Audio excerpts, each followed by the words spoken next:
We will continue to unravel the mysteries of the Corpus Hermeticum, exploring each word and concept as keys that open doors to a deeper understanding of the nature of being, the cosmos, and the divine. May this Hermetic journey lead us to transformative insights and inspire the relentless pursuit of wisdom. At the beginning of this segment, Hermes reminds us that the universe was not manually formed but rather by the Logos, the divine reason. This conception elevates the Creator beyond physical limits, surpassing common human understanding, presenting it as an omnipresent and singular entity, the source and author of all things.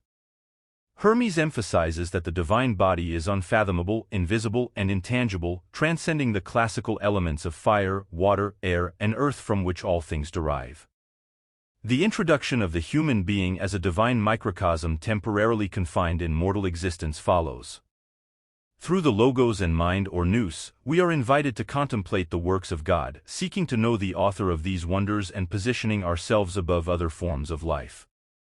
When Tat, Hermes' interlocutor, questions why the mind is not equally distributed among humanity, Hermes clarifies that the mind is more than a gift, it is a prize available to those who choose to seek it. The metaphor of the cup arises, filled with mind, sent to earth as a messenger proclaiming a mental baptism for those who have faith and seek the divine purpose of their existence. Those who understand and immerse themselves in the mind attain perfection. Those devoid of mind, though possessing the capacity for reason, live without understanding the purpose of their existence, submerged in the pleasures and desires of the body, without contemplating the true value of divine things. Hermes then describes the ascent of those who embrace this divine mind. Liberated from the shackles of the mundane, they view life on earth as misfortune, transcending materialism and aspiring to unity with the whole.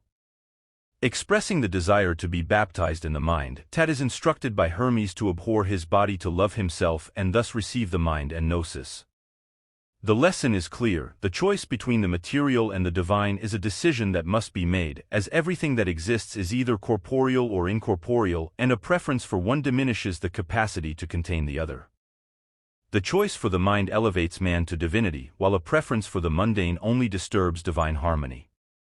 Hermes concludes by highlighting that while gnosis and divinity are eternal and limitless, evil is a human choice that deviates us from the path of perfection. He encourages us to follow gnosis, the true beginning, freeing ourselves from deceptive appearances and seeking the ancient path, the source of ineffable goodness and form. The monad, the primordial unity, is present in everything but not limited by anything.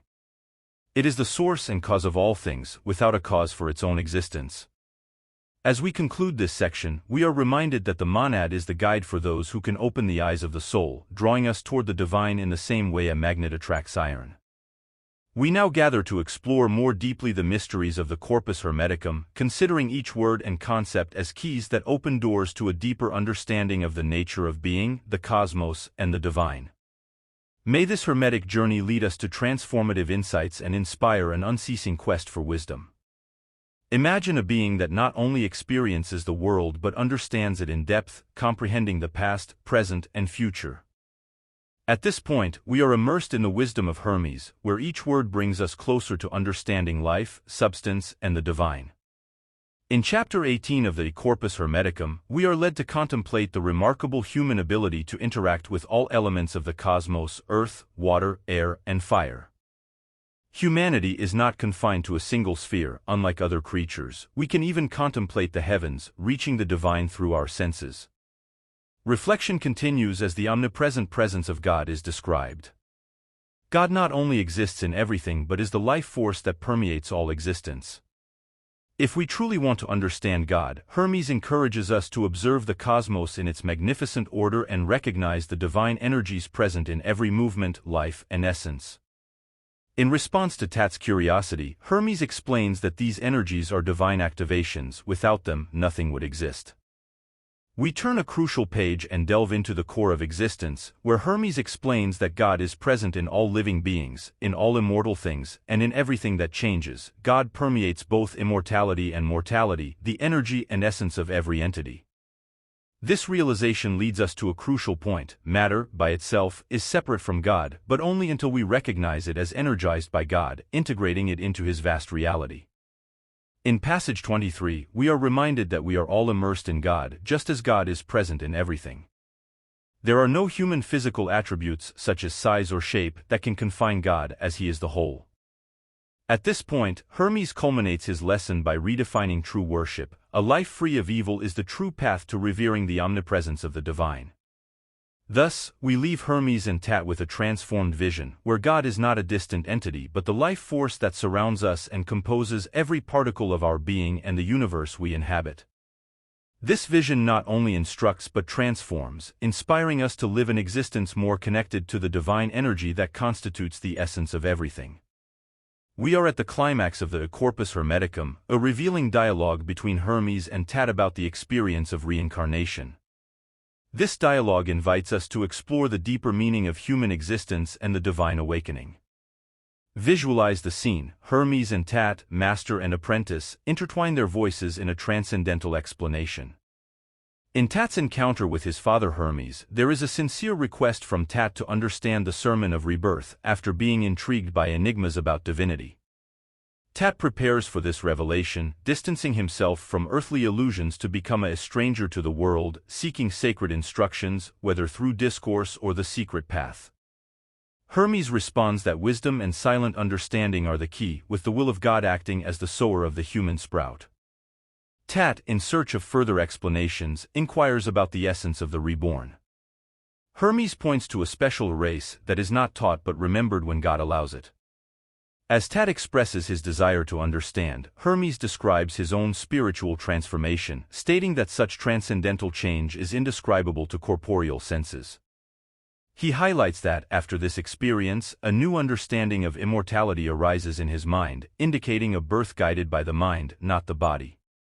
In Tat's moments of confusion and ecstasy, Hermes reveals that the authorship of rebirth belongs to the Son of God, a man according to the will of God, encouraging the detachment from bodily senses and the pursuit of divine light. Tat reaches a transcendent understanding, while Hermes warns him about the illusory, ever-changing mortal form. At this point, the eternal truth is revealed to Tat as something unchangeable, indefinable, and incomprehensible by conventional senses. The discussion intensifies as Tat is confronted with the need for introspection and the detachment from the brutal torments of matter to achieve divine rebirth. Hermes points out 12 tormentors residing in man, representing vices and errors, and these are expelled by divine intervention, constituting the process of rebirth, where the logos or divine reason becomes evident. Through a moment of silent revelation, Tat is instructed to seek purification and invoke the divine forces, thus freeing himself from ancient torments.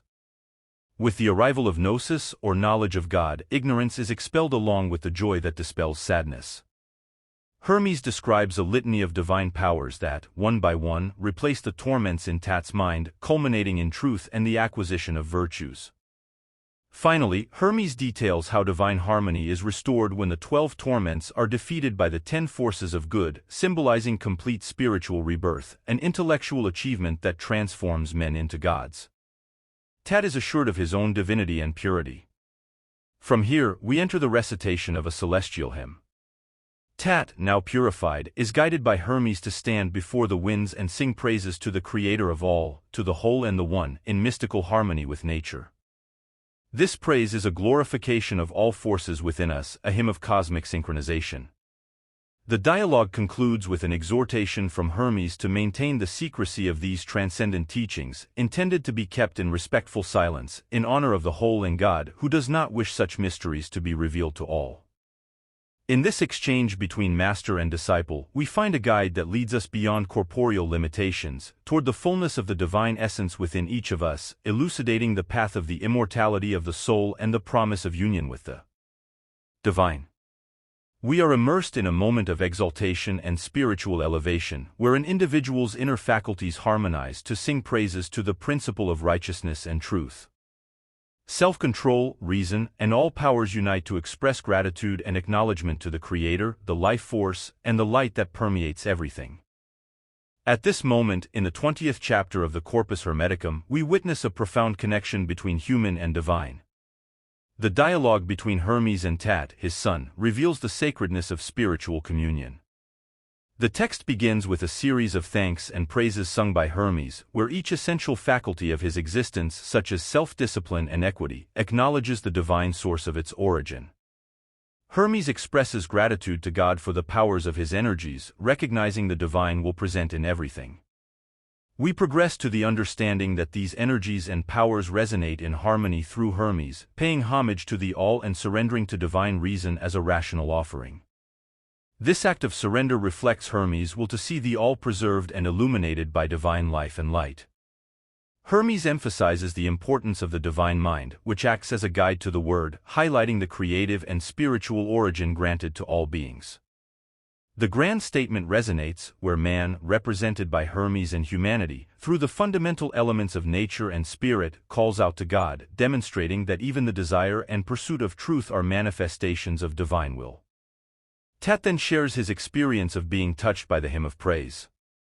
He declares that, guided by Hermes' example, his understanding has expanded, and from his illuminated mind, he wishes to express his own gratitude to God. Hermes advises caution to Tat and urges him to speak only what he observes with his mind, emphasizing the importance of inner knowledge and direct perception. Together, they recognize the Creator as the mind and the origin, and Tat pays his homage, acknowledging that everything has attained perfection through the will of God.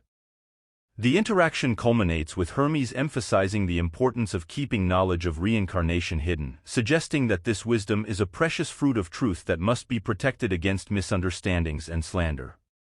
Finally, Hermes celebrates Tat's spiritual maturity, now a knower of himself and his Creator, concluding his instruction with a shared understanding sealed in both the speaker's and the listener's minds. In this passage of the Corpus Hermeticum, the observer of the journey is immersed in deep reflection on the connection between man, nature, and the divine, where praise becomes a symbol of unity and the quest for truth is a call to self-discovery and communion with the all. In our epic journey through the Corpus Hermeticum, we now delve into chapter 21, where Hermes Trismogistus shares a letter addressed to Esclépio, infusing him with the health of the soul, a fitting theme for the profound wisdom unfolding. Hermes sets out to distill the lessons given to his son Tat, now offering them to Esclépio in an even more esoteric manner, suitable for Esclépio's maturity and familiarity with the mysteries of nature. At the essence of this chapter arises the inquiry into the origin and creation of the universe. Hermes emphasizes that everything that exists did not originate on its own but through a creator. This grand artisan not only precedes in antiquity everything that can be created but is also uncreated, unique, and supreme. Hermes illustrates with clarity, in the relationship between the creator and creation, there is no room for an intermediary, they are indivisible, and understanding this is understanding the divine grandeur. He urges Esclépio to marvel at knowing the Father, the source of all wisdom and goodness, and concludes that attributes like power, energy, and goodness are divine aspects, forming a God who is both Father and Creator. The creatures made by this Creator are visible, but paradoxically, the Creator itself is invisible, a necessity so that it can continue its perpetual creation without being seen, a profound nuance that challenges human understanding.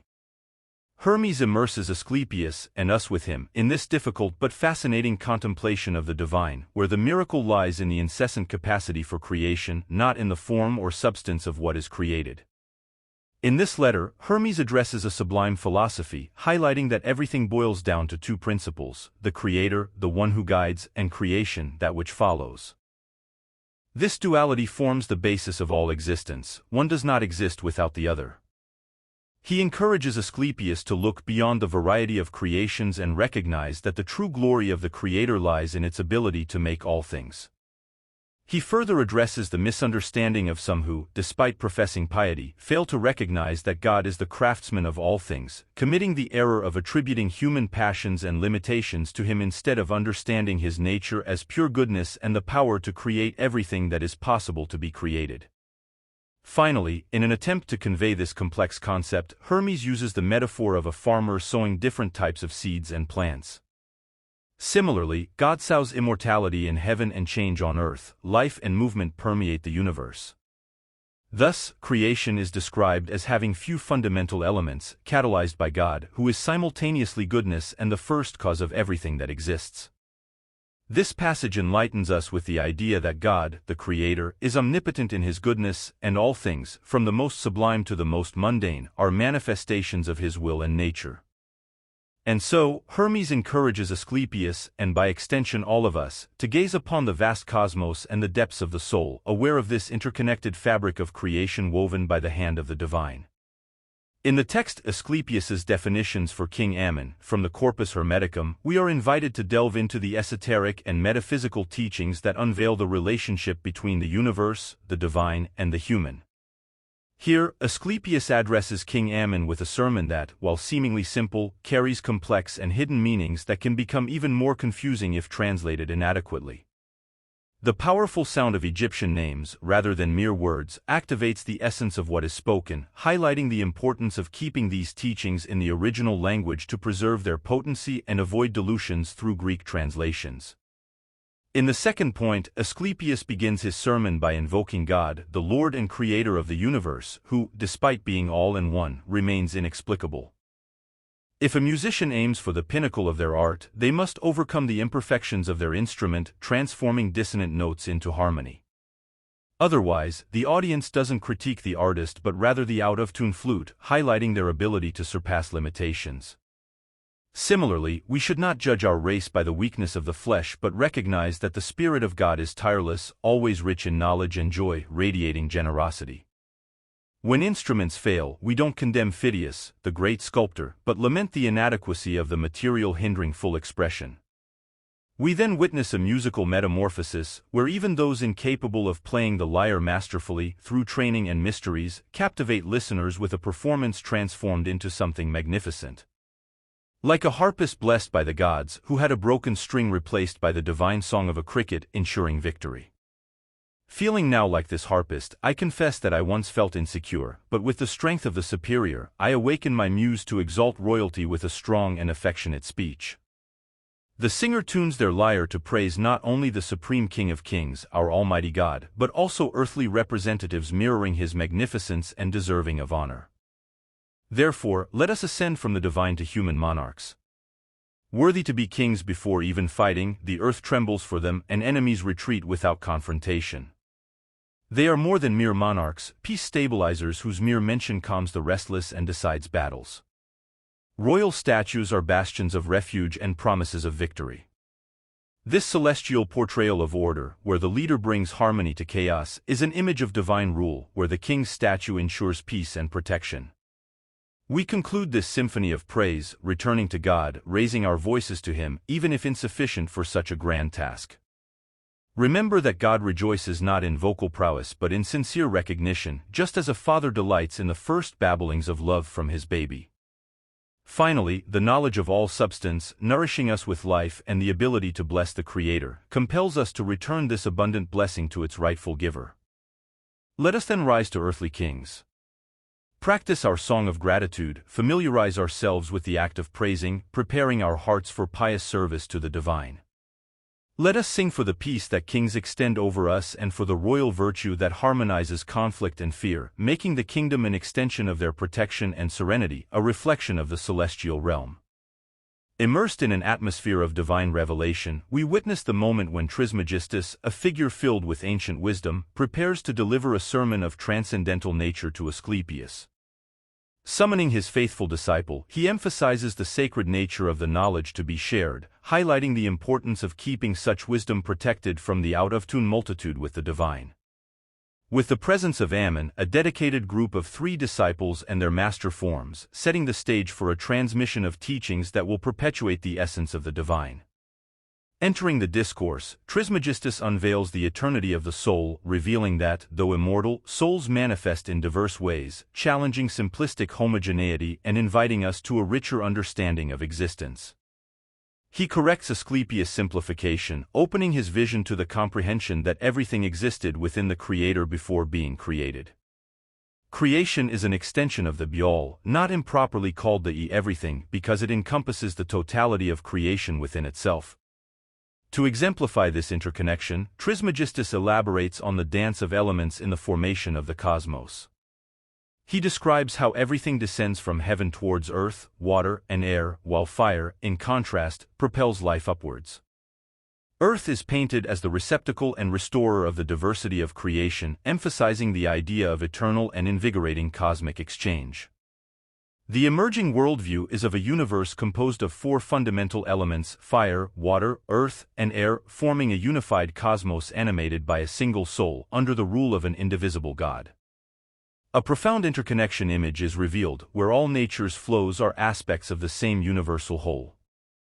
And like an overwhelming torrent rushing at a faster pace than sensory perception, the reason of divinity overflows onto consciousness, challenging human understanding, a phenomenon so intense and swift that it escapes not only the listeners but even the masters of wisdom themselves.